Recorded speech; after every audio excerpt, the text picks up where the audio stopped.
On December 23rd at SeaTac International Airport, my daughter looked me in the eye and said, "You're flying economy and we're in business class. I don't want you sitting with us. It would be awkward." I'm Amara Thompson. I'm 64 years old. I said, "Okay."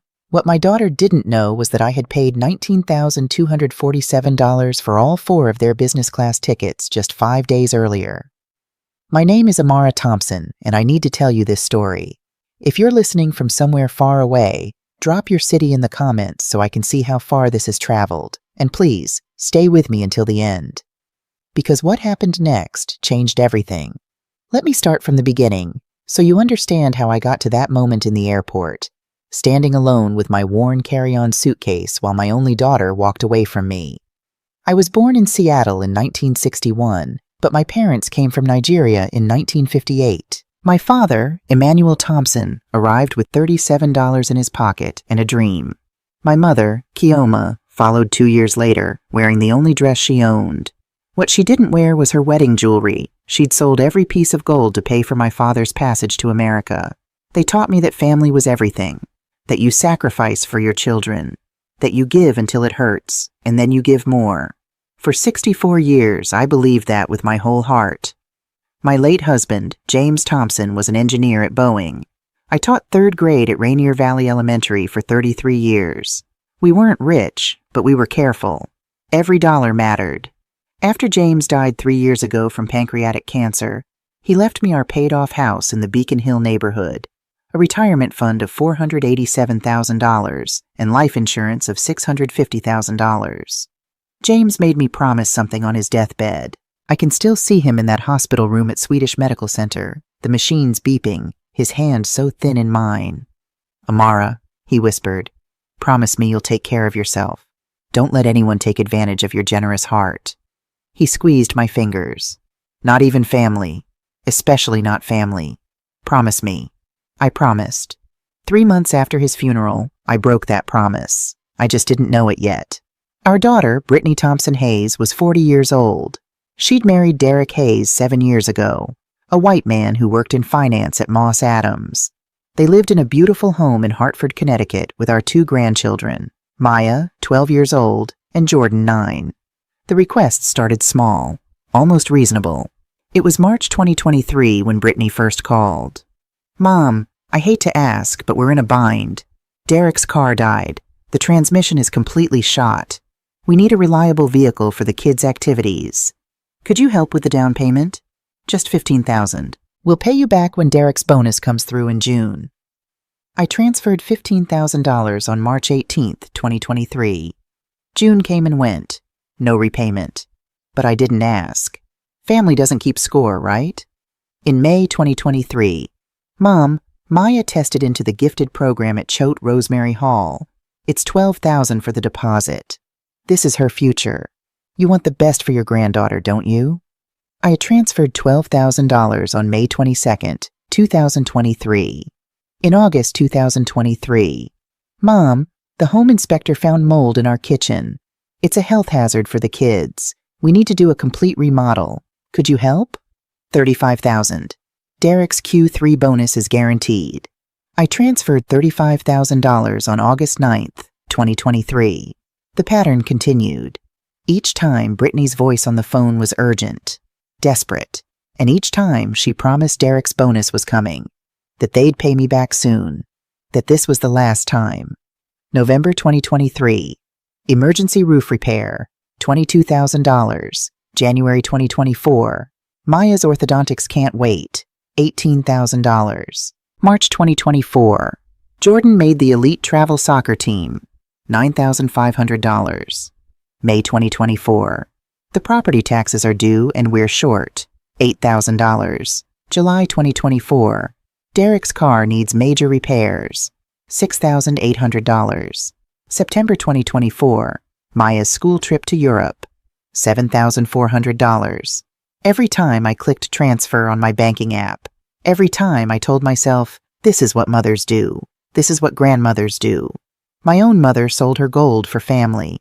This is just money. But then came December. I hadn't seen my grandchildren since August. 4 months. Maya and Jordan were growing up without me, and it hurt. When Brittany called on December 9th, I was overjoyed. "Mom, we're doing something special this Christmas. Derek found an amazing chalet in Aspen, Colorado. 5 bedrooms, hot tub, mountain views. We want you to come. It'll be perfect. You, me, Derek, and the kids. A real family Christmas." "Oh, Brittany, that sounds wonderful. When are you going?" "December 23rd through the 28th. I'll text you the flight details." The details arrived within an hour.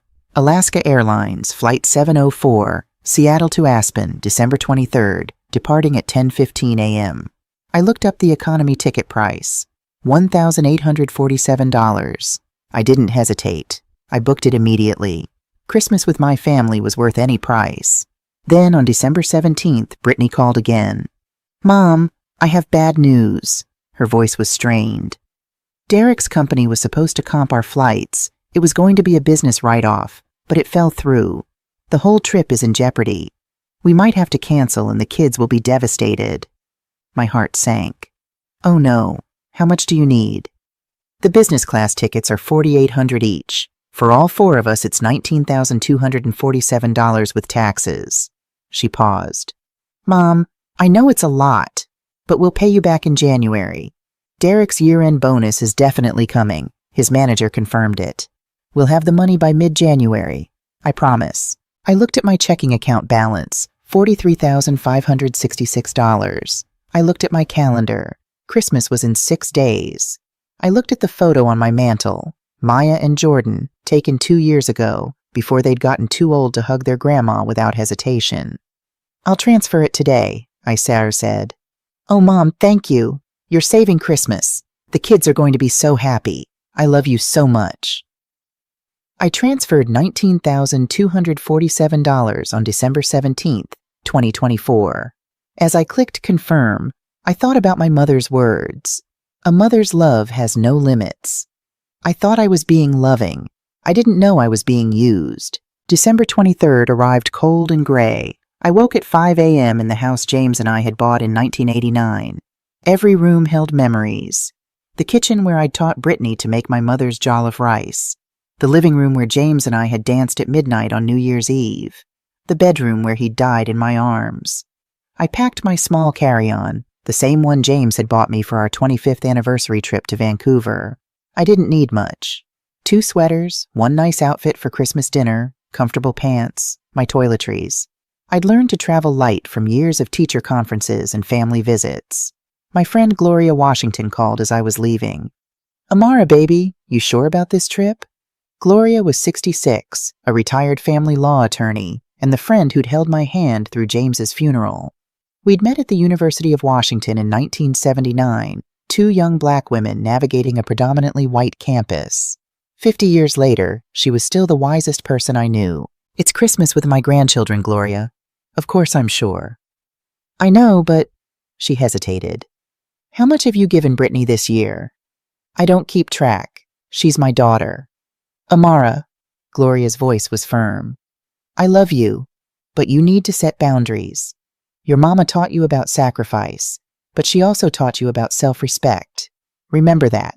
I remembered my mother, Kioma, in her small apartment in Rainier Beach before she died in 2019. She'd worked as a nursing assistant for 40 years, her hands cracked from constant washing. But she'd walked with her head high, always. "I'll be fine, Gloria. I'll call you from Aspen." I drove to SeaTac Airport in my 2015 Toyota Camry. The airport was chaos, holiday travelers everywhere, families with crying babies, couples arguing about luggage. I found parking in the economy lot and took the shuttle to the terminal. Alaska Airlines, check-in counter, Terminal A. I saw them before they saw me. Brittany stood at the premium check-in counter, her hair freshly highlighted in that caramel blonde she'd started wearing 5 years ago. She wore a white Canada Goose parka. I recognized it from Nordstrom, $1,295. Her Louis Vuitton luggage set sat at her feet. I'd seen those online once, $4,800 for the set. Derek stood beside her in a black North Face jacket, scrolling through his iPhone 15 Pro. He didn't look up. He never looked up. Maya and Jordan sat on a nearby bench, both glued to their iPads. Maya wore Lululemon leggings and a Patagonia fleece. Jordan had AirPods Max headphones, $549 I knew because he'd mentioned wanting them for his birthday. None of them looked like a family struggling to pay property taxes. I pulled my modest carry-on toward them, my winter coat from Target, my sensible boots from DSW. "Brittany!" I called out, waving. She turned. For just a moment, just a flash, I saw something in her face. Not joy, not even neutral pleasantness. It was discomfort. She whispered something to Derek. He glanced up from his phone, looked at me, then looked away. No wave, no smile. Brittany walked over, her expression tight. "Mom, you're here. Not I'm so glad to see you. Not Merry Christmas. Just you're here." "Of course I'm here." I reached out to hug her, but she took a small step back. "I'm so excited. Where are the kids? I brought their—" "Listen, Mom." She cut me off, her voice low. "There's been a situation with the seating." My smile faltered. "A situation?" She glanced back at Derek, who was now watching us with an expression I couldn't quite read. Cold. Calculating. Derek's company only comped 3 business class tickets. She shrugged as if the universe itself had conspired against me. "We tried to get you upgraded, but everything was sold out. You're going to be in economy."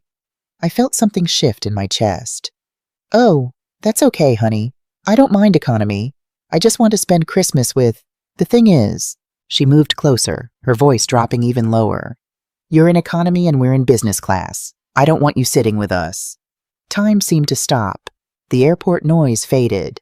I stared at my daughter, my only child, the baby I'd nursed through colic and pneumonia, the girl I'd stayed up with during college application stress, the woman whose wedding I'd helped pay for. "You don't want me sitting with you," I repeated slowly. "It would be awkward, Mom. The business class cabin is small. We want to relax as a family. You get it, right? It's not personal." Not personal. I thought of the $19,247 I'd transferred 5 days ago. I thought of the $35,000 for the kitchen with the mold. I thought of the $22,000 for the emergency roof repair. I thought of my mother, Kioma, selling her wedding gold so my father could have a future. And I remembered something my grandmother used to say in Igbo. "The child who says their mother's food is not sweet will cook for themselves tomorrow." "I understand," I said quietly. Brittany's face brightened with relief. She actually smiled. "Thanks for being cool about it, Mom. See you at the chalet." She patted my shoulder, actually patted it, like I was a child who'd just agreed to eat vegetables, and walked back to her family. I stood there, frozen, watching her lean down to kiss Jordan's head, watching her laugh at something Derek said, watching Maya look up briefly, see me, then look back down at her iPad without waving. They looked like a perfect family. Beautiful, coordinated, expensive. And I looked like what I was, an old black woman in a Target coat, not good enough to sit with them on the plane I'd paid for. Something cold and hard settled in my chest. Not quite anger yet. Something more like clarity. The clarity my husband had begged me to find.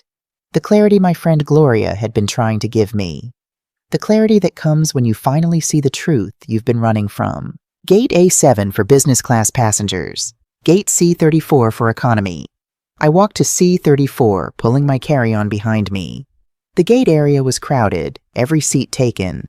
I found a space against the wall and stood there, watching families, couples, solo travelers. My phone buzzed. A text from Gloria. "Safe flight, baby. Call me when you land. Love you." I typed back. "Love you too." Then I opened my banking app. My fingers shook as I scrolled through my transaction history for the past 2 years. March 18th, 2023.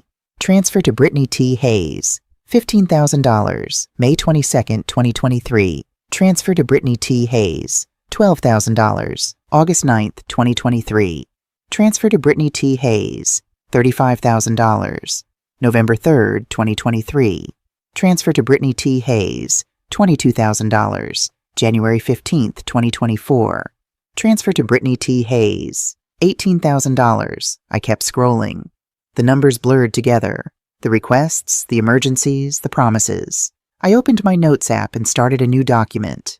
I titled it, Brittany, Financial Record. Then I went through every single transaction, one by one, typing them into the list. The date, the amount, the reason she'd given. the promise to repay. When I finished, I stared at the total.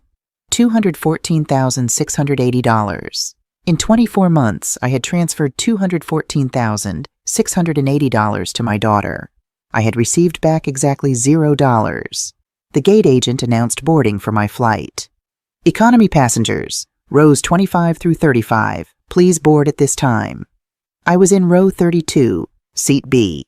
I boarded the plane, found my seat between a businessman with a cough and a teenager with headphones, and sat down. Somewhere in the front of this plane, in business class, my daughter was settling into the seat I'd bought her, probably accepting a complimentary glass of champagne, probably smiling. As the plane taxied to the runway, I did something I'd never done before. I called my bank. First National Bank of Seattle, this is Jessica speaking. How may I help you today? I pressed the phone closer to my ear, trying to hear over the engine noise. Yes, hello. This is Amara Thompson. Account number 473899210045. I need to review my account transactions for the past 24 months. Certainly, Mrs. Thompson. For security purposes, can you verify your date of birth and the last 4 digits of your social security number? I provided the information, my hands shaking. Thank you, ma'am. I'm pulling up your accounts now. What specifically are you looking for? All transfers over $5,000. Can you email me a detailed statement to amara.thompson1961@gmail.com? Of course. Give me just a moment. While Jessica typed, I stared at the seat back in front of me. When had it started? Really started? Not the requests for money. Those had always existed in small amounts. But when had I become someone my own daughter was ashamed to sit next to? Mrs. Thompson, I'm showing quite a few large transfers. The statement will be comprehensive. Is there anything else I can help you with today? I hesitated. Then, yes. I need information about establishing a revocable living trust. There was a pause. I can transfer you to our estate planning department, but they're closed until Monday. Would you like me to schedule a call back? Please, Monday morning, first available. I have 9:30 a.m. on Monday, December 28th. Does that work? That's perfect. You're all set, Mrs. Thompson. Is there anything else? No, thank you. I hung up. The plane lifted off the runway, Seattle disappearing below us. I opened my email. The bank statement loaded slowly on the plane's Wi-Fi. There it was. All of it. Every transfer, with dates, amounts, and the notes I'd included. Brittany, car down payment.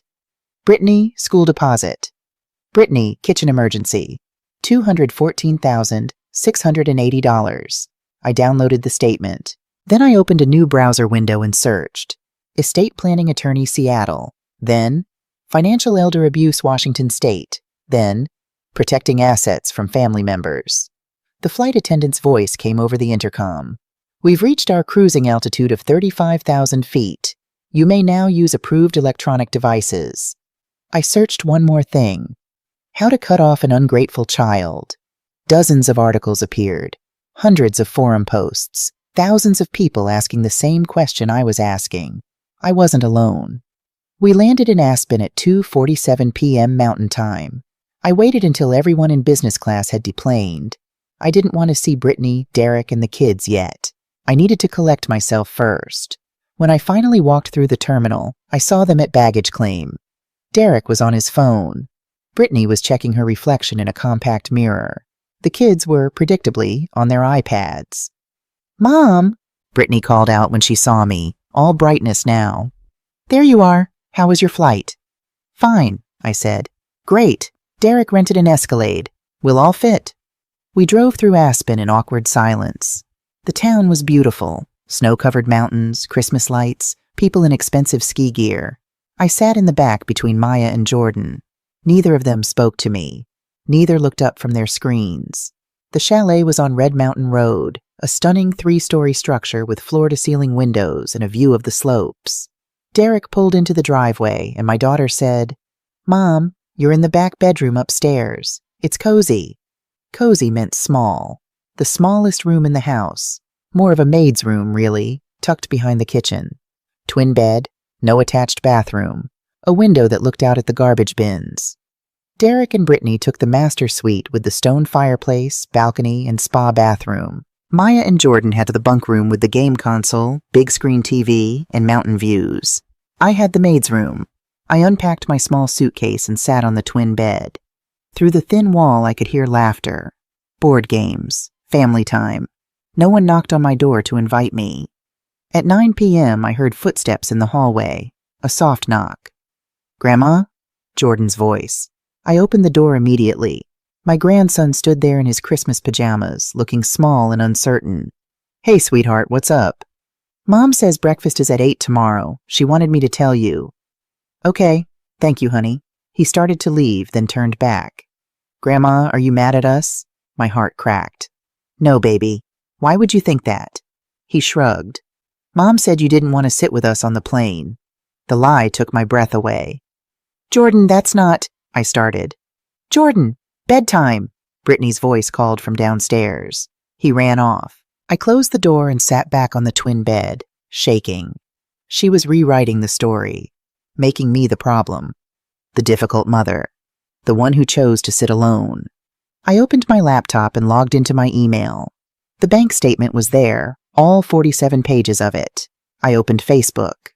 Brittany's page was mostly private, but occasionally her privacy settings slipped. I scrolled through. 2 weeks ago, a photo of Brittany and Derek at a charity gala. She wore a black dress I recognized from the Vera Wang website. I'd seen it when we went window shopping online together last spring. $4,200. The caption, "Supporting education in Connecticut, 42 likes, comments, you look stunning." Power couple. Goals. 1 week ago, a photo in front of a silver Mercedes G-Wagon. Caption, "Finally upgraded, #blessed." Comments, "Congratulations. So happy for you guys. You deserve it." I clicked on the photo. In the background, through the garage door, I could see the kitchen. The kitchen I'd paid $35,000 to remediate for mold. It looked like something from Architectural Digest. Custom white cabinets, marble countertops, wolf range, wine fridge, pot filler above the stove. There had been no mold. They had wanted a designer kitchen, and I had paid for it. I closed my laptop and lay back on the twin bed in the maid's room of the chalet I'd essentially paid for, listening to my family laugh together downstairs, and I thought, my husband was right. Gloria was right. My mother, who sold her gold but kept her dignity, was right. I pulled out my phone and opened a new note. To do Monday, December 28th. 1.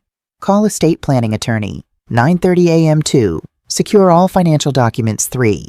Create timeline of all transfers 4. Do not give Brittany any more money 5. Do not apologize for setting boundaries 6. Remember, you are worthy of respect. I saved the note. Then I lay in the darkness, listening to the Colorado wind outside my window, and I made a decision. This was not about revenge. This was about reclaiming myself. At 64 years old, I was finally going to learn what my mother had tried to teach me all along. Love without boundaries isn't love. It's enablement. And I was done enabling. Christmas morning arrived with false cheerfulness. I woke at 6 a.m. in my small room, hearing the sounds of my family stirring downstairs. The smell of coffee and cinnamon rolls. Someone had ordered breakfast delivery, probably spending another $100 they'd claimed they couldn't afford. I dressed carefully. The burgundy sweater James had loved, my good black pants, the pearl earrings my mother had given me on my 40th birthday. If this was going to be a performance, I would look dignified. When I came downstairs at 8:15 a.m., everyone was already gathered in the living room around a massive Christmas tree. There were easily 50 wrapped presents underneath it, all in coordinated silver and white paper. "Merry Christmas, Mom," Brittany chirped, too bright. "We're just starting presents. Sit here." She gestured to a chair slightly separated from the family circle on the couch. I sat. Derek distributed gifts with the efficiency of a logistics manager. "Maya, this one's for you from Mom and Dad. Jordan, here's yours. Brittany, from me to you." I watched my daughter unwrap a Cartier box. She gasped, pulling out a rose gold love bracelet. "Derek, oh my God, this is too much." He kissed her forehead. "Nothing's too much for you, babe." I knew that bracelet. I'd seen it at the Nordstrom jewelry counter once. $7,850. Maya unwrapped an iPhone 15 Pro. Jordan got AirPods Max and a new iPad. Brittany received a Burberry cashmere scarf, a Tiffany necklace, and the Cartier bracelet. Then Brittany handed me a small gift bag from TJ Maxx. I could see the clearance sticker. $14.99, marked down from $24.99. Inside were 3 candles: Vanilla Comfort, Winter Woods, Cinnamon Spice. "I thought you'd like those for your house, Mom," Brittany said. "You always have candles burning." "Thank you, honey." I kept my voice steady. Then I distributed my gifts.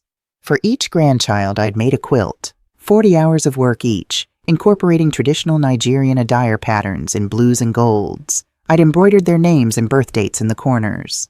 Maya unwrapped hers and said, "Thanks, Grandma," without looking up from her new iPhone. Jordan said, "Cool," and set his aside to return to his iPad. Brittany didn't even pretend. "Mom, these are beautiful, but where are the kids going to put them? Our aesthetic is more minimalist." I thought of my mother, Kioma, spending her evenings sewing clothes for me by hand because we couldn't afford store-bought. I thought of the pride in her eyes when she'd finished each piece. "I'll take them back home with me," I said quietly. After presents, Derek took the kids skiing. Brittany and I cleaned up the wrapping paper in silence. Then she poured herself a glass of white wine, it was 10:30 a.m., and turned to me. "Mom, can we talk?" Here it comes, I thought. We sat at the kitchen island, my $35,000 kitchen island, though she didn't know I knew that. "I hate to ask, especially on Christmas, but we're in a bit of a bind." She swirled her wine. "The property tax bill came, and it's higher than we expected. We're short about $8,000. I know it's a lot, but Derek's year-end bonus is definitely coming in February. His manager confirmed it in writing. We can pay you back by March 1st at the latest." She looked at me with those eyes. Brittany had always had beautiful eyes, like James's mother. "Could you help us out? Just this one last time?" This one last time. I'd heard that phrase 17 times in 2 years. Something in me, something that had been bending and bending for 24 months, finally snapped. "I need to think about it," I sassy said. Brittany blinked. "What?" I said I need to think about it. Her face shifted from surprise to something harder. "Mom, are you feeling okay? You're usually so generous. Is the altitude affecting you?" "The altitude is fine, Brittany. It's just..." She set down her wine glass carefully. "You're acting different.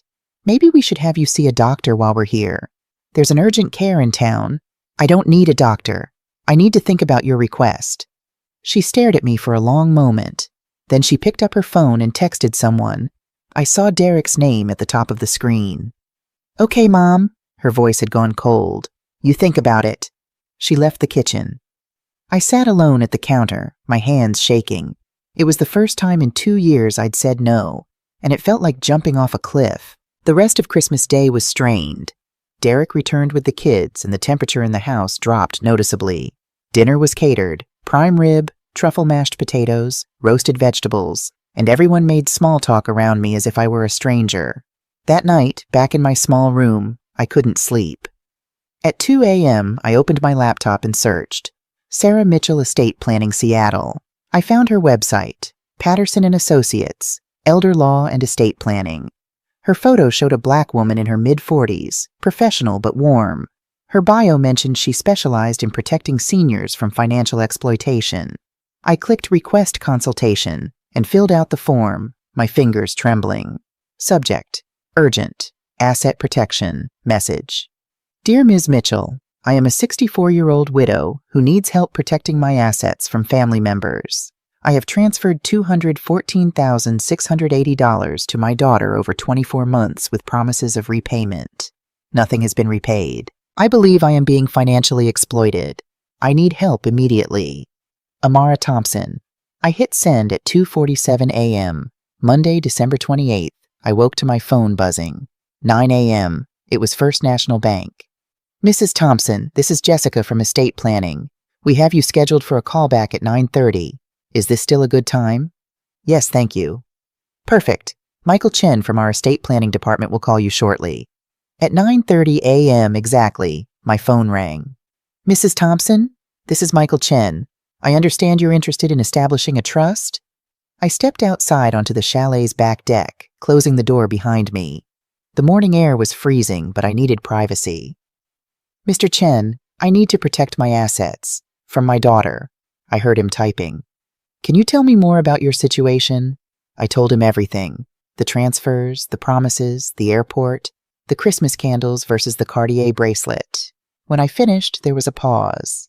Mrs. Thompson, I'm going to be direct with you. What you're describing is a pattern of financial exploitation. I think you need an attorney who specializes in this area. I'm going to refer you to Sarah Mitchell at Patterson & Associates. She's excellent, and she handles cases like yours regularly. I actually already reached out to her. Good. She'll take care of you. In the meantime, I strongly recommend you do not transfer any additional funds to your daughter. I won't. And Mrs. Thompson, document everything. Every request, every promise, every interaction. If this escalates, you'll need evidence. At 11 a.m., Sarah Mitchell called. Mrs. Thompson, I received your consultation request. I'd like to meet with you as soon as possible. When do you return to Seattle? Tomorrow, December 29th.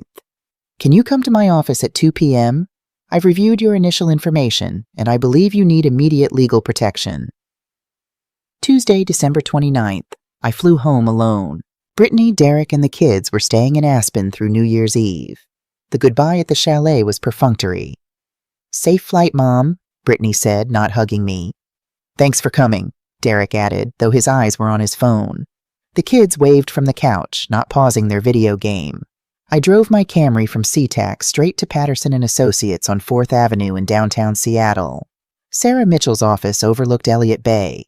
She stood when I entered, a tall black woman with natural hair and kind eyes behind stylish glasses. Mrs. Thompson, please sit. I sat across from her desk and handed her the folder I'd prepared.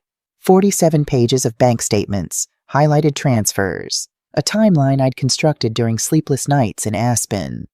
Sarah opened the folder and began reading. I watched her face as she processed the numbers, the patterns, the sheer volume of money that had flowed from my accounts to Brittany's. After 10 minutes, she looked up. Mrs. Thompson, I need to ask you something directly. Did your daughter coerce these transfers? Were you threatened or manipulated? No, I said quietly. She asked. I gave, every single time, and she promised repayment every single time. How much has been repaid? $0. Sarah nodded slowly. All right, here's what we're going to do. She pulled out a legal pad and started writing. First, we establish a revocable living trust. All your assets, your home, your investment accounts, your savings, transfer into the trust. You maintain complete control as trustee, but the assets are protected from claims. Second, we draft a new will. I'm assuming your current will names Brittany as primary beneficiary? I nodded. We'll restructure that. Set up educational trusts for your grandchildren that mature when they turn 30, not 18 or 25. Name charities for the remainder. Brittany gets nothing she can access immediately. The words should have hurt. Instead, they felt like relief. Third, we update your power of attorney. Who currently has that? Brittany. We change it. Do you have a friend you trust completely? Gloria Washington. She's a retired attorney. We've been friends since college. Perfect. She becomes your power of attorney for both financial and healthcare decisions. Sarah leaned forward. Mrs. Thompson, I need you to understand something. Once we file this paperwork, your daughter will likely find out. If she's monitoring your accounts, if she's named on anything, there will be notifications. Are you prepared for that confrontation? I thought of the airport, of the maid's room, of the $14.99 candles. I'm prepared, I said. One more thing. We need to close the joint savings account immediately. Today, before she can access it. There's $38,000 in that account. Then we close it today and transfer the funds to a new account in your name only. We'll do it right now while you're here. Sarah called First National Bank on speakerphone. Within 30 minutes, the joint account with Brittany was closed. The funds were in a new account. Amara Thompson, sole owner. How long will the trust and will take? I asked. The trust can be established within 1 week. The will revision immediately after. We'll expedite everything. My fee is $8,500. I can pay that today? Sarah smiled. Mrs. Thompson, there's one more thing. Your daughter may attempt to have you declared incompetent if she realizes she's losing access to your money. It's a common tactic in financial exploitation cases. My blood ran cold. She can do that? She can try. That's why we're going to be proactive. I'm referring you to Dr. Eleanor Brooks, a neuropsychologist. She'll conduct a comprehensive cognitive evaluation. We'll have documentation showing you're of completely sound mind. Any attempt to claim otherwise will fail. On January 2nd, 2025, I sat in Dr. Eleanor Brooks's office for 4 hours. She tested my memory, my cognitive function, my decision-making capacity, my emotional stability. "Mrs. Thompson," she said at the end, smiling warmly, "you're sharper than most 40-year-olds I evaluate. Perfect recall, excellent executive function, superior judgment. I'll have the formal report ready in 3 days, but I can tell you now, there's absolutely no indication of cognitive impairment. Your daughter's potential petition would be frivolous." I exhaled a breath I didn't know I'd been holding. On January 4th, Sarah filed all the paperwork. The trust was established. The will was revised. Gloria was named as power of attorney. "Now we wait," Sarah said. "Brittany will get notifications within 48 hours. I went home and waited. January 6th, my phone rang at 10:47 a.m. "Mom, what the hell is going on?" Brittany's voice was shrill, accusatory. I was in my kitchen making tea. I set down the kettle carefully before answering. "Hello, Brittany. How are you?" "How am I? I'm confused, Mom. I tried to access the joint savings account, you know, the one you set up so I could help you manage things, and it's gone, closed. The bank says all your accounts have been restructured. What's happening? Are you sick? Is this dementia?" There it was. The gaslighting had begun right on schedule. "I'm perfectly healthy, Brittany. I've simply reorganized my finances." "Without telling me? Mom, I'm your daughter. I'm supposed to help you with these things. You're 64 years old. You shouldn't be making major financial decisions without family input." "Family input?" I repeated softly. "Is that what you call it?" "What's that supposed to mean?" I took a breath. "Brittany, in the past 24 months, I've transferred $214,680 to you. You've repaid exactly $0. You promised every time that you'd pay me back. Were those lies?" Silence. Then, "Mom, that wasn't loans. That was family helping family. You know we've been struggling. Derek's job is unstable. The economy is terrible. And the kids' expenses. Derek just got a $52,000 bonus. I saw it on his LinkedIn. Congratulations to him." Another silence. Longer this time. "You're spying on us now? Jesus, Mom, this is crazy. I'm trying to protect myself. There's a difference." "Protecting yourself from what? From your own family? We love you. Everything we've asked for has been for legitimate reasons. If you're going to be paranoid and selfish—" "Selfish?" I interrupted. The word triggered something. "I paid $19,247 for your family's business class tickets to Aspen. You told me not to sit with you because it would be awkward. Does that sound like love to you, Brittany?" The silence stretched so long I thought she'd hung up. When she finally spoke, her voice had changed. Cold. Calculated. "I think you need to see a doctor, Mom. This paranoid thinking, these accusations, it's not normal. Maybe early-stage Alzheimer's. We should get you evaluated." My hand tightened on the phone. "I'm not sick. Derek and I are concerned. We're going to come visit this weekend. We need to talk about this as a family. We need to make sure you're being cared for properly." "I don't think that's a good idea right now." "Mom," her voice shifted again, softer now, pleading. "Don't do this. Don't push us away. We're all you have. Don't you want to see your grandchildren?" There it was, the threat wrapped in velvet. "I need to go, Brittany." I hung up before she could respond. My hands were shaking. Not from fear, from rage, from vindication. She'd shown her cards. The dementia accusation, the emotional manipulation, the threat of withholding my grandchildren. Sarah had been right. The war had begun. That afternoon I called Gloria. "Baby, I've been expecting this call," she said. "Brittany reached out to me today. Asked if I'd noticed you acting strange. Tried to get me to agree you needed a mental evaluation." "What did you say?" "I told her you were the sharpest woman I knew, and if anyone needed evaluation, it was her. She didn't like that." I laughed despite everything. "Gloria, Sarah mentioned conservatorship. Can they really—" "Let me stop you right there. I've been in family law 35 years. I know the conservatorship playbook when I see it. They get a judge to declare you incompetent. Then they control everything, your money, your health care, where you live. I've seen it weaponized against elderly Black women specifically. Judges sometimes assume we're more susceptible to cognitive decline. Can they actually succeed?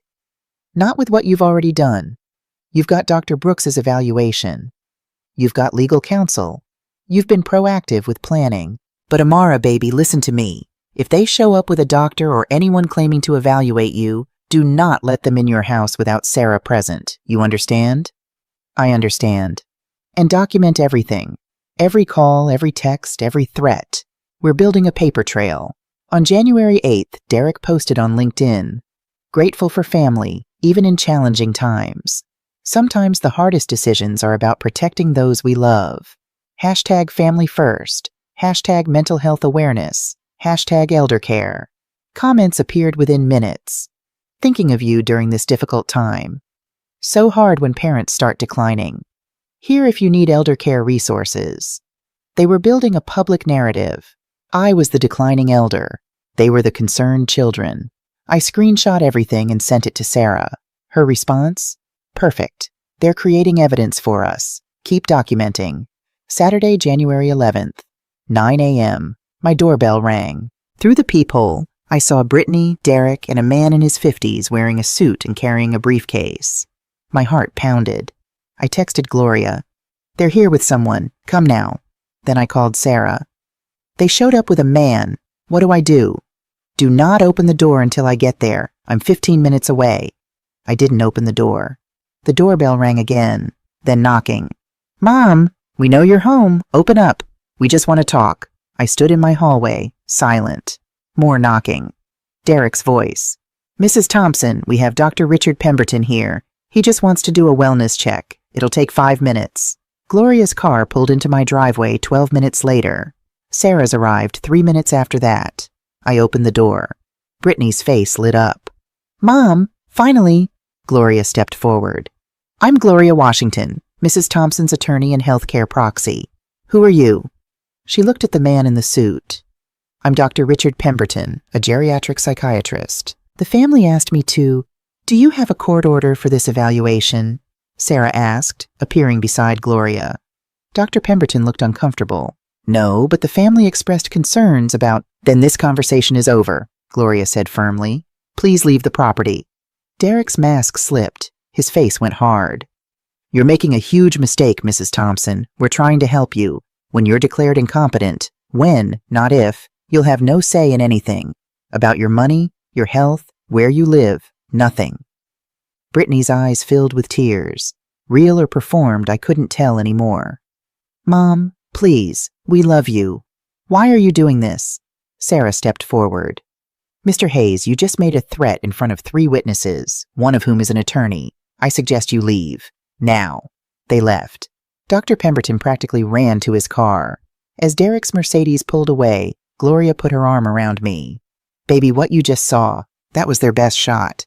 And they missed." But Sarah's face was serious. "Amara, they're not done. They're going to file. Probably within the next week. We need to be ready." On Tuesday, January 14th, I received certified mail. Petition for emergency psychiatric evaluation and temporary conservatorship. Petitioners: Brittany Thompson Hayes and Derek Hayes. Respondent: Amara Thompson Court. Date: February 15th, 2025, 9 a.m., King County Superior Court. I sat at my kitchen table reading the document. They claimed I had exhibited erratic behavior, paranoid delusions, and inability to manage financial affairs. They wanted control of everything. I called Sarah. "They filed," I said. "I know. I got the notice too. This is good, Amara."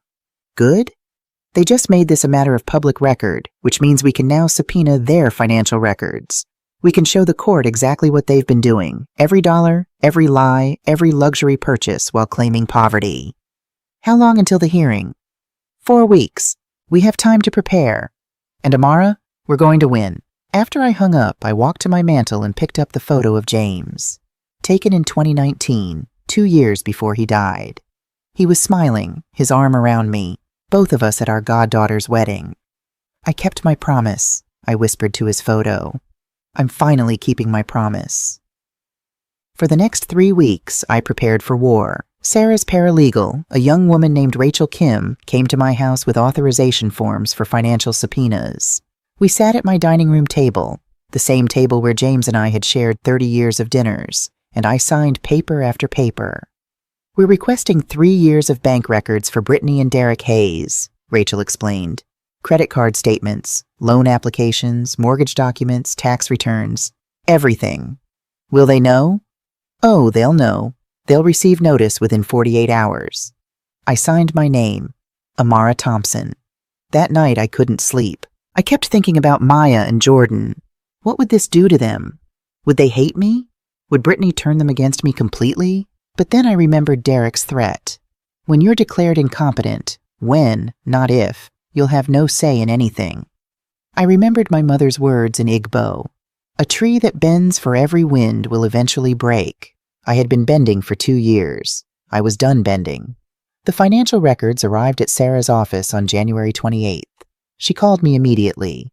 Amara, you need to come see this, now. 30 minutes later, I sat across from her desk while she laid out documents like a prosecutor presenting evidence. Brittany and Derek's 2024 tax return, Sarah said, pointing. Joint income, $287,000. Derek's W-2 shows base salary of $235,000, plus bonuses totaling $52,000. She pulled out another document. Their mortgage, $3,400 a month. Car payments, $1,850 monthly. Mercedes G-Wagon and Derek's BMW 7 Series. More documents. Private school tuition for Maya at Choate, $58,000 annually, paid in full in August 2024. Jordan's elite soccer program, $12,000 annually. She kept going. Credit card statements for December 2024 alone. Neiman Marcus, $4,200. Cartier, $7,850. Whole Foods, averaging $600 per week. Country Club membership, $850 monthly. Sarah looked up at me. Amara, they weren't struggling. They were living a luxury lifestyle and using your money to fund it. But the property taxes, paid on time in November, all of them. I have the receipts from the town clerk's office in Hartford. My hands went cold. She lied about the property taxes? She lied about everything. The roof repair? I pulled the property inspection records. No permits filed, no work done. The kitchen mold? No remediation on record. Every emergency was manufactured. Sarah pulled out one more document. And this is the smoking gun. Derek's December 15th bonus, $52,000. Deposited December 16th. Brittany called you on December 17th, claiming the bonus didn't come through and asking for $8,000. I stared at the bank statement. The proof was right there. They're thieves, I whispered. They're financial abusers, Sarah corrected. And we're going to show that to the judge. February 10th, 5 days before the court hearing. I was in my garden pruning the roses James had planted in 2010 when I heard a car pull up. Through the fence, I saw them, all 4 of them. Brittany, Derek, Maya, Jordan. Maya was holding flowers. Gloria was inside making lunch. She came to the back door immediately. Maggie, should I send them away? I looked at my granddaughter holding that bouquet, at Jordan standing uncertainly beside his father. No, I said. Let's see what they want. I walked around to the front. Brittany's smile was bright and brittle. Mom, you're home. We've been so worried. She nudged Maya forward. Maya has something for you. My granddaughter approached slowly, holding out tulips, my favorite, though I'd never told them that. Or maybe I had, years ago, and someone remembered. We miss you, Grandma, Maya said quietly. I took the flowers and kissed her forehead. Thank you, sweetheart. These are beautiful. Brittany beamed. See, we can fix this. Can we come inside, talk like a family? Every instinct screamed caution, but Gloria was here as a witness, and I wanted my grandchildren to see what happened next. All right, we filed into my living room. Derek took James's armchair without asking. He always did. Brittany sat on the sofa, pulling Maya and Jordan close like human shields. I remained standing, Gloria beside me. Who's this? Brittany asked, looking at Gloria with false sweetness. Gloria Washington, Amara's friend and attorney. How nice, Brittany said. The smile didn't reach her eyes. Derek leaned forward, trying to appear reasonable. Mrs. Thompson, we came here in good faith. We want to resolve this before Thursday. No lawyers, no courts, just family. What exactly are you proposing? I asked. Brittany's voice took on a rehearsed quality. Well, first, we'd like you to drop the financial restructuring. Put things back the way they were. Give us back access to your accounts so we can help you manage things properly. And in return, we drop the court petition. We all agree to forget this ugliness and move forward. The kids miss their grandma. She squeezed them tighter. I miss my mom. Don't you miss us? And the money I've already given you? She waved a dismissive hand. Water under the bridge. Family doesn't keep score like that. So you're not planning to repay the $214,000? Derek's expression hardened. That was family assistance, not loans. You gave freely. If you're now trying to claim they were loans, that's a conversation we can have with our attorney. Your attorney who's pushing for conservatorship? Gloria interjected quietly. Brittany shot her a venomous look. This is a family matter. Who are you exactly? A concerned friend and a retired family law attorney with 35 years of experience. The temperature in the room dropped 10 degrees. Brittany turned back to me, her voice rising.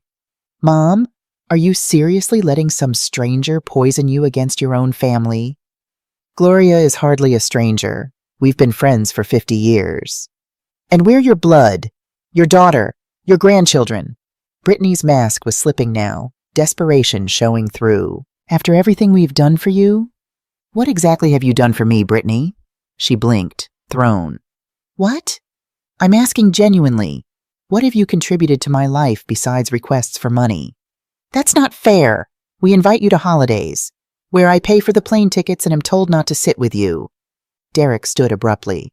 All right, enough. Here's the reality, Mrs. Thompson. You have a choice. Drop this nonsense. Restore our access to your accounts, and we can be a family again. Or continue down this path, and you'll never see Emma and Lucas again. Your choice. Their names are Maya and Jordan, I said quietly. He didn't even notice his mistake. The children were props to him, not people. Maya started crying. Daddy, don't— Maya, Jordan, go wait in the car, Derek commanded. Jordan ran out immediately. Maya hesitated, looking at me with tears streaming down her face. It's okay, sweetheart, I said softly. Go on. She fled. Once the door closed, Derek's polite facade evaporated entirely. You're making a massive mistake. We've documented your erratic behavior. The paranoia, the sudden distrust of family. Any judge will see you're not fit to manage your own affairs. Your documentation won't stand up against medical evaluations from Dr. Eleanor Brooks, Gloria said calmly. What do you have? Hearsay and financial motivation. Derek's jaw clenched. Brittany came back inside, her eyes red. Mom, please, she whispered. Please don't do this. I'm begging you. Think of the kids. Think of our family. Is money really worth destroying everything? I looked at my daughter, really looked at her. When had she become this person? Or had she always been this way? And I'd simply been too loving to see it. You're the one who chose money over family, I said quietly. You chose it every time you lied about paying me back. Every time you saw me as a resource instead of a person. Every time you took and never once asked how I was doing. That's not true. When's my birthday, Brittany? She froze. When is it? I pressed. Silence. You called me 3 times on my birthday last year. All 3 calls were asking for money. Not one of them mentioned it was my birthday. Tears streamed down her face now, but I couldn't tell if they were genuine or performed. Get out, I said. Get out of my house. Derek grabbed Brittany's arm roughly.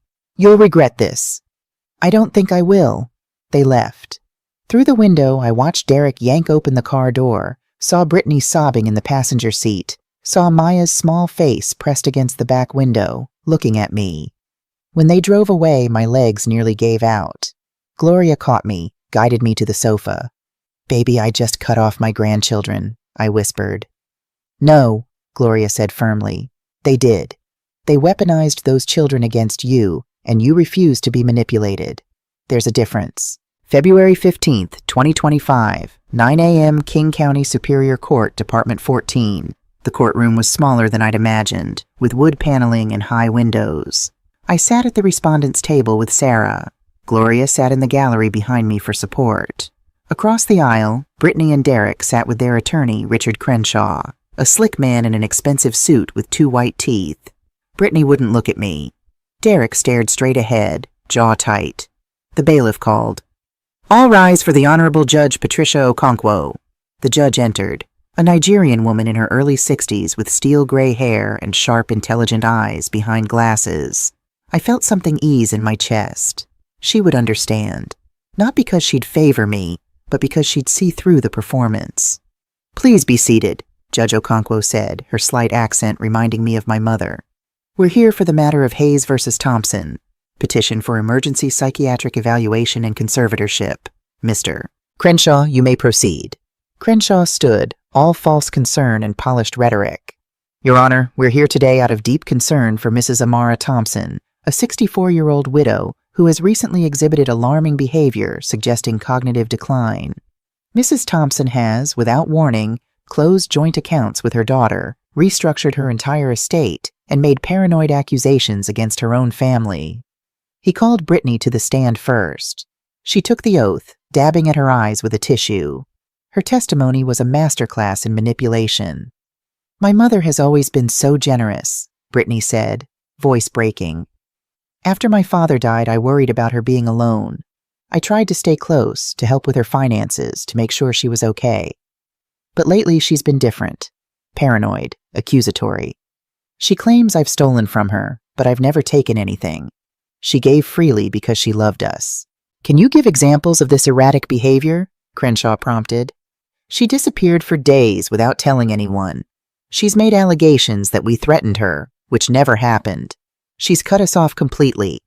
Won't let us see her. It's like she's a different person." When Sarah stood for cross-examination, the energy shifted. "Ms. Hayes, you testified that your mother gave freely.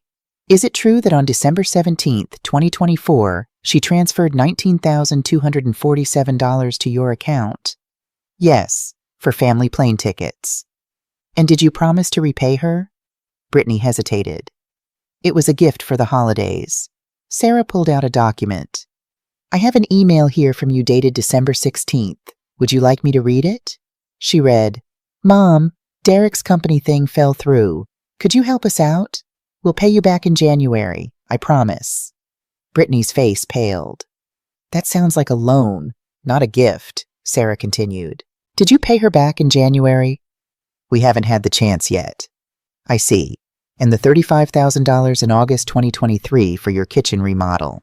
The email says, 'We'll pay you back when Derek's bonus comes.' Did you?" Silence. "The $22,000 for roof repair? The $18,000 for braces? According to bank records, you've received $214,680 from your mother in 24 months. How much have you repaid?" "None," Brittany whispered. "I'm sorry, could you speak up for the court?" "None!" Brittany's voice cracked. "Ms. Hayes, on December 23rd at SeaTac Airport, what did you say to your mother regarding seating on the plane?" "I don't remember. I have testimony from 2 witnesses. Did you tell her, 'You're flying economy, we're in business class. I don't want you sitting with us'?" Tears streamed down Brittany's face. "It wasn't like that." "Yes or no, Ms. Hayes? Did you say that after your mother paid nearly $20,000 for your family's tickets?" "Yes," she whispered. "But no further questions." Derek was next. His testimony was more controlled, but Sarah destroyed him methodically. "Mr. Hayes, your household income is $287,000 annually. Why did you need Mrs. Thompson's money?" Hartford is expensive. "Your discretionary spending last year was over $100,000. Restaurants, country club, luxury purchases. Yet you told Mrs. Thompson you were struggling. Were you lying?" "We have different definitions of struggling. On December 15th, 2024, you received a bonus of $52,000. On December 17th, your wife told Mrs. Thompson the bonus didn't come through. Was that a lie?" Derek's face flushed. "It's complicated." "Yes or no, Mr. Hayes?" "Yes." "Did you threaten Mrs. Thompson with never seeing her grandchildren unless she gave you access to her money?" "I was emotional. Yes or no?" Yes. No further questions. Sarah then presented Dr. Brooks's evaluation, my physician's testimony, and the complete financial forensics. When it was over, Judge Okonkwo didn't even leave the bench. "I've heard enough," she said, her voice hard. "The petition for conservatorship is denied. Mrs. Thompson is clearly of sound mind and has every right to manage her own finances." She fixed Brittany and Derek with a stern look. "Furthermore, I'm deeply troubled by what appears to be systematic financial exploitation. Ms. Hayes, Mr. Hayes, you should be ashamed of yourselves. You took advantage of a mother's love, lied repeatedly, and when she finally stood up for herself, you attempted to use the legal system to regain control of her assets. This is exactly the kind of elder abuse this court takes seriously." Brittany sobbed audibly. Derek sat stone-faced. "This case is dismissed. Court is adjourned." The gavel struck. It was over. Outside the courthouse, Brittany tried to approach me. "Mom, please, don't," I said quietly. "Just don't. We can fix this. We can go to therapy. We can—" "You tried to have me declared incompetent so you could control my money. There's no fixing that, Brittany."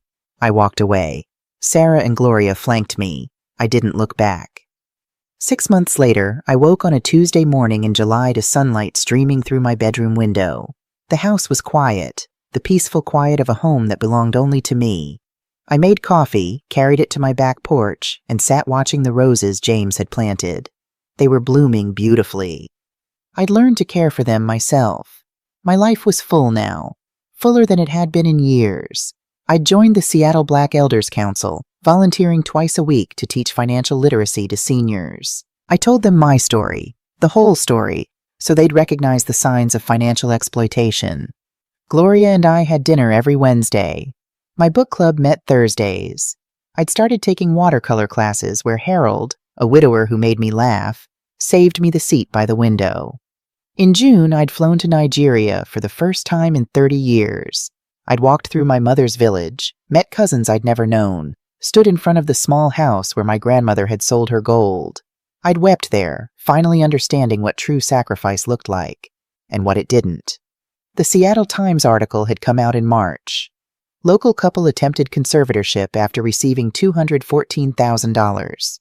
It was devastating in its clinical recitation of facts, every detail, every lie, every luxury purchase. Derek had been terminated from his firm in April. The reputational damage was too great. Brittany and Derek had sold their Hartford house in May. They'd moved to a rental in Tacoma. Brittany had taken a job as a receptionist, her first job in 12 years. The Mercedes was gone. The country club membership canceled. The private school withdrawn. I felt no joy in their downfall. But I felt no guilt either. On a Thursday in late August, my doorbell rang. Through the peephole, I saw Maya, alone, taller than I remembered, wearing a backpack. I opened the door immediately. "Grandma, can I come in?" "Maya, sweetheart, does your mother know you're here?" I took the bus. I told her I was going to the library. She looked up at me with eyes so much like James's. "I'm 13 now, almost 14, old enough to make my own choices about who I see." My heart swelled. "Come in, baby." We sat in my living room and Maya talked about school, about the move to Tacoma, about how her parents were in therapy, about how her mother cried every night. "She knows she was wrong, Grandma. She's trying to be better." "I'm glad, sweetheart. Are you ever going to forgive her?" I was quiet for a long moment. "I don't know, Maya. Forgiveness is complicated. What your mother did hurt me deeply, but I'm proud of you for thinking about these things." "I've been reading about Nigeria," Maya said suddenly, "about where we come from. I want to understand. Not just the grandma who gave us money. The real you." Tears filled my eyes. "Then let me tell you about your great-great-grandmother. Her name was Kioma, and she was the bravest woman I ever knew. We talked for 3 hours. When it was time to go, I drove her home myself. Brittany answered the door, her face pale. She came to me, I said before she could speak. I'm bringing her back safely, but Brittany, Maya is old enough to choose. If she wants a relationship with me, I won't deny her that." Brittany's eyes filled with tears. "I know. Thank you for bringing her home." It wasn't reconciliation, but it was acknowledgement. As I drove away, I saw Maya waving from the window of their small rental house. I waved back. 3 months later, I sat in Sarah's office one more time. I want to revise the trust, I said. Tell me what you're thinking. Educational trusts for Maya and Jordan, fully funded for college, graduate school if they want it. But they can't access it until they're 30. And there's a condition. What condition? They each have to spend 1 year learning about their Nigerian heritage, study abroad, volunteer work, something meaningful. They need to understand where they come from. Sarah smiled. I love that. What else? For Brittany, $50,000. Amara, but it's conditional. She has to complete 1 year of family therapy. She has to write a public apology, taking full accountability. And she has to maintain financial independence for 1 year. No requests for money from anyone. And if she doesn't meet the conditions, it goes to charity. What about the remainder of your estate? 40% to the Seattle Black Elders Legal Defense Fund for fighting financial abuse. 30% to a scholarship fund for first-generation Nigerian American students. 30% to Gloria for being my sister when I had no one else. Sarah wrote it all down. Then she looked up at me. This is a good plan, Amara. It's justice with compassion. It's what my mother would have done. 1 year after the airport, I sat on a bench at Gasworks Park overlooking Lake Union. The December air was cold but clear. Holiday lights twinkled across the water. Gloria sat beside me with 2 cups of coffee from the Vietnamese bakery we loved. You think she'll do it? Gloria asked. The therapy, the apology, the work? I don't know, but I had to offer a path back. Not for her, for me, so I could know I'd done everything I could. And if she doesn't, then I'll know I tried, and that has to be enough. A figure appeared on the path. Maya, wearing a winter coat, walking toward us with purpose. Grandma, she called. My heart lifted. Maya, sweetheart. She sat beside me, breathless from the walk. Mom wanted me to tell you something. She enrolled in therapy, real therapy, 3 times a week, and she's writing the letter, the apology. She wanted you to know she's trying. How is she? Different, quieter. She's working full-time now. She cries less. She talks about you a lot, about what she did, about who she wants to become. I squeezed Maya's hand. And you? How are you? I'm good. I'm reading a book about Igbo women warriors. Did you know there were queens who led armies? I smiled. I did. We come from strong women, baby girl. Never forget that. As the sun set over Seattle, painting the sky in shades of orange and gold, I thought about inheritance. Not money, not houses or cars or business class tickets, but dignity, boundaries, the strength to say no, and the wisdom to know when to say yes again. I'd spent 64 years teaching other people's children. It took losing everything to finally teach my own. The lesson cost me $214,680, but what I got back was priceless. I got myself.